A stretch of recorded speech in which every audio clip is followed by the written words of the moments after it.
Hello বন্ধুরা, সবাই কেমন আছেন? আশা করছি সবাই খুব ভালো আছেন এবং সুস্থ আছেন। আজকে বাইরের মৌসুমটা খুব সুন্দর, সেই জন্য আজকে একটুখানি ঘন্ট বা কিছু একটু খাবার ইচ্ছা হচ্ছিল খিচুড়ির সঙ্গে। তাই আজকে আমি কুমড়ো পুঁই শাক চিংড়ি মাছ দিয়ে ঘন্ট করে দেখাবো। আর দেখতে পাচ্ছেন বাইরের ওয়েদারটা কত সুন্দর, বৃষ্টি হয়েছিল। চলুন শুরু করা যাক আজকের রেসিপি।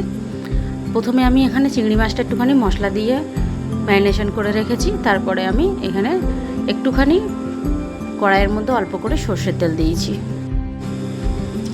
তেলটা একটুখানি হালকা গরম হতে দেব।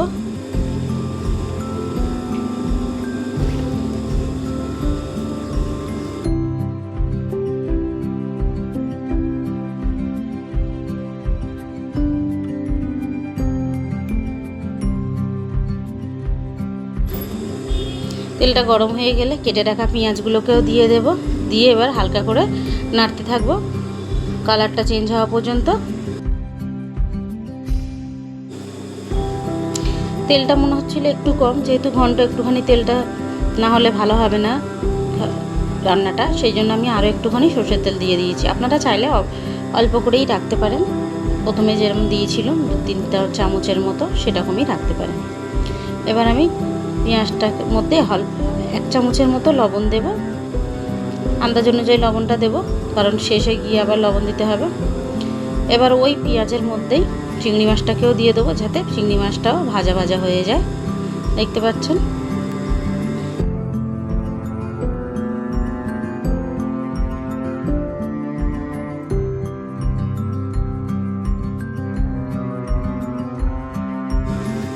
চিংড়ি মাছটা ভাজা ভাজা হয়ে গেলে বড় চামচের 1 চামচের মতো আমি আদা রসুনের পেস্ট দিয়ে দেব। দিয়ে এটাকে একটুখানি কষিয়ে নেব। এবারে একটা বড় সাইজের টমেটো কাটা ছিল, সেটাকেও দিয়ে দেব। দিয়ে ভালোভাবে এইটাকেও একটুখানি নেড়ে চেড়ে নিয়ে এবার শুকনো মশলাগুলোকেও দিয়ে দেব। প্রথমে আমি এখানে হলুদ গুঁড়ো, জিরা মরিচ নিয়েছি 1 চামচ করে। তারপরে আমি 1 চামচ লঙ্কার গুঁড়ো, 1 চামচ লবণ নিয়ে ভালোভাবে মনে রাখতে হবে, আগে কিন্তু আমি লবণ দিয়েছি, সেই জন্য আমি এখানে লবণের পরিমাণটা কম দিলাম। শেষে আবার আন্দাজ করে লবণটা দেব। এই মশলাটাকে ভালোভাবে কষানো হয়ে গিয়েছে। মশলাটাকে কষানো হয়ে গেলে আমি এখানে কেটে রাখা আলু, কুমড়ো এবং ডাঁটা দিয়ে দেব। দিয়ে ভালোভাবে এটাকেও কষিয়ে নেব।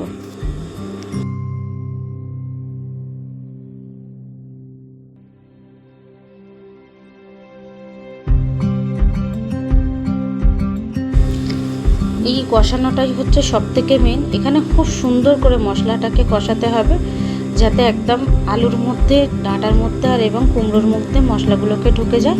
সেই জন্য এখানে খুব সুন্দর করে কষানোটাকে করে নিতে হবে। এখানে একদম জল ছাড়াই মশলাটাকে কষিয়ে নেব।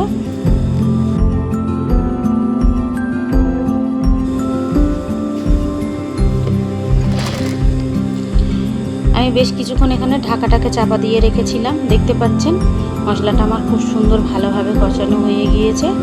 এবারে এর মধ্যে জল দেব না, আমি প্রথমে আমি শাকটাকেও দিয়ে দেব। দিয়ে এটাকেও কিছুক্ষণ চাপা দিয়ে দেবো, যেহেতু শাকটা একটুখানি কমে যাবে, তাই জন্য আমি প্রথমে জল দেব না, শাকটাকে প্রথমে দিয়ে নেব। একটা ঢাকা বেশ 5 থেকে 10 মিনিটের মধ্যে চাপা দিয়ে রেখেছিলাম। এবার ঢাকাটাকে খুলে দেখতে পাচ্ছেন শাকের কালারটাও চেঞ্জ হয়ে গিয়েছে এবং এতে জল দিতে লাগেনি। কালারটা কিন্তু খুব সুন্দর এসেছিল আর এবং খেতেও কিন্তু খুব ভালো হয়েছিল।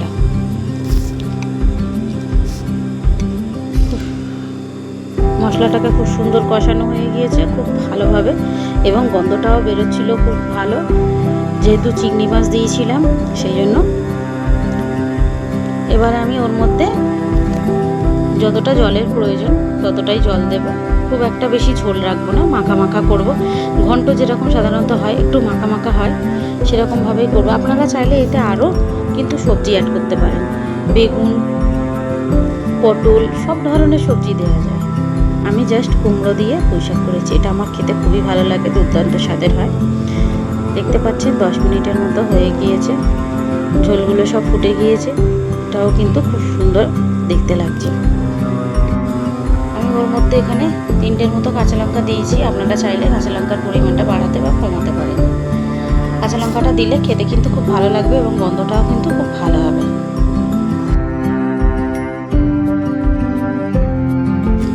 আমার এই সহজ পদ্ধতির রান্নাগুলো আপনাদের যদি ভালো লেগে থাকে অবশ্যই আমাকে সাবস্ক্রাইব করবেন এবং কমেন্ট করে জানাবেন কেমন লাগলো। লাইক করতে ভুলবেন না। ধন্যবাদ।